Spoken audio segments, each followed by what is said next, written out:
বন্ধুরা বলো তো এটা কি গাছ? এটা কিন্তু কাজু বাদাম গাছ। আমি আগে কখনো দেখিনি, এর জন্য তোমাদের সাথেও শেয়ার করলাম। চলে এসেছি আমরা একটা মন্দিরে। তো মন্দিরের ফুলগুলো এত সুন্দর লাগছে, তাই একটু ভিডিও করে নিলাম। আর এই মন্দিরের এই ফুলগুলো আরও বেশি সুন্দর লাগছে। ফোনে অতটা সুন্দর লাগছে না, কিন্তু সামনে থেকে খুব সুন্দর লাগছে। তারপরে মন্দিরের ভিতরে ছবি কিন্তু আমাদের তুলতে দেয়নি। আর তারপর চলে আসলাম এখানে।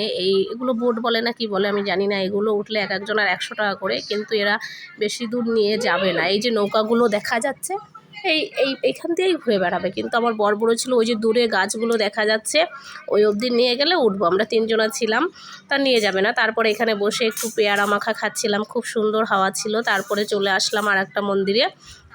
তো এই মন্দিরটা মনে হচ্ছে খুব জাগ্রত। আমি অবশ্য অতটা জানি না, কিন্তু দেখছি সবাই কানে কানে কি যেন বলছে ওই ষাটটার। তারপরে তো আমি সায়নকে খুঁজে পাচ্ছি না, যে সায়ন কোথায় গেল। মন্দিরে ঢুকলাম, এবার মন্দিরে ঢুকে সায়নকে আর খুঁজে পাচ্ছি না। তারপরে এই যে একটা দরজা, এটা বন্ধ। তারপরে কোথায় গেল সায়ন, তখন দেখি সায়ন চুপ করে লুকিয়ে আছে, ওই দেখো। তারপরে আমরা মন্দিরে আর একটা দরজা আছে, ওখান দিয়ে মন্দিরে প্রবেশ করলাম। তো দেখো দরজাটা কত সুন্দর লাগছে মন্দিরে। তারপরে ওই যে ভিতরে ঢুকলাম মন্দিরে।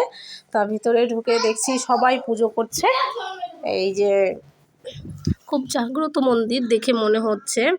তো এই যে ভোলানাথের পুজো হচ্ছে, এইখানে শিবলিঙ্গ আছে, তো অতটা দেখা যাচ্ছে না। ওখানে দাঁড়িয়ে অনেকক্ষণ পুজো টুজো দেখলাম, দেখে টেকে এখানে প্রসাদ দিল, খেলাম।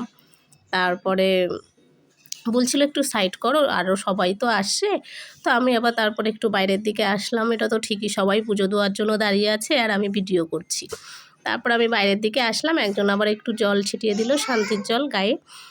তারপরে দেওয়ার পরে আমরা বাইরের দিকে আসলাম। বাইরে তো আরও অনেক মন্দির আছে, সেগুলোও দেখতে হবে।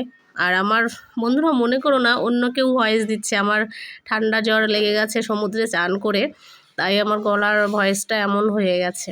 তো তারপরে আমি আর একটা মন্দিরে চলে গেলাম। অনেকগুলো ঠাকুর আছে, তো আমি দেখো বুঝতে পারছি না, ওখানে অনেক ঠাকুর আছে। কি কি ঠাকুর, রাধাকৃষ্ণ তো আছে, তারপরে আরও সাইডে মনে হয় ওগুলো সখী টকি কিছু হবে। অনেক ঠাকুর আছে এইটুকু জায়গার মধ্যেই।